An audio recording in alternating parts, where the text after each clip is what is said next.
ગોધરા ખાતે ખેડૂતના તાલીમ કેન્દ્ર દ્વારા આયોજિત યુવા સંસ્થાકીય તાલીમ વર્ગ સંપન્ન 30 ખેડૂતોએ મેળવી પ્રાકૃતિક ખેતીની તજજ્ઞતા। પંચમહાલમાં મંગળવારે ખેડૂત તાલીમ કેન્દ્ર ગોધરા અને આત્મા પ્રોજેક્ટ પંચમહાલના સંયુક્ત ઉપક્રમે ગોધરા ખાતે ત્રિદિવસીય યુવા સંસ્થાકીય તાલીમ વર્ગનું સફળતાપૂર્વક આયોજન કરવામાં આવ્યું હતું।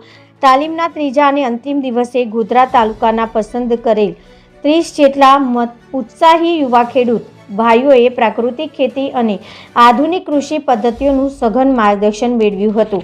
તાલીમ દરમિયાન આત્મા પ્રોજેક્ટ પંચમહાલ પ્રોજેક્ટ ડાયરેક્ટર અને નાયબ ખેતી નિયામક તાલુકાના શ્રી ભાવિન મહેતા દ્વારા ખેડૂતોને પ્રાકૃતિક કૃષિ તરફ વળવા આહવાન કરવામાં આવ્યું હતું। તેમને પ્રાકૃતિક ખેતીના મુખ્ય 5 આયામો જીવામૃત, બીજામૃત, આચ્છદન, વાપસા અને મિશ્ર જૈવ પાક વિવિધતા વિશે ઊંડાણપૂર્વક ટેકનિકલ સમજ પૂરી પાડી હતી। ખેડૂતો આગામી ઋતુથી જ આ પદ્ધતિ અપનાવી રાસાયણિક મુક્ત ખેતી કરે તે બાબતે ખાસ પ્રોત્સાહિત કરવામાં આવ્યા હતા। કૃષિમાં વધતા જતા ટેકનોલોજીના ઉપયોગ અંગે કૃષિ ઇજનેરી કોલેજ ધોળાકુવા ગોધરાના શ્રી કે.એલ. ડાભી દ્વારા કૃષિમાં યાંત્રીકરણ વિષય પર વિસ્તૃત માહિતી આપવામાં આવી હતી।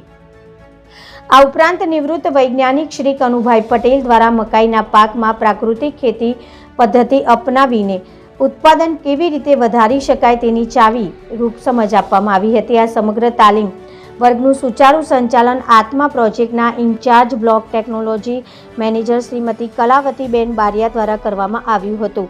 આ તાલીમનો મુખ્ય ઉદ્દેશ યુવા ખેડૂતો પ્રાકૃતિક ખેતીના સિદ્ધાંતોને સમજે અને ઓછા ખર્ચે ગુણવત્તાયુક્ત ખેતી તરફ પ્રયાણ કરે તેવો રહ્યો હતો। તાલીમના અંતે ખેડૂતોએ પ્રાકૃતિક ખેતી અપનાવવાનો હકારાત્મક પ્રતિસાદ આપ્યો હતો। રિપોર્ટર મહેશ સિંહ સોલંકી, BN ન્યૂઝ ગુજરાતી, પંચમહાલ।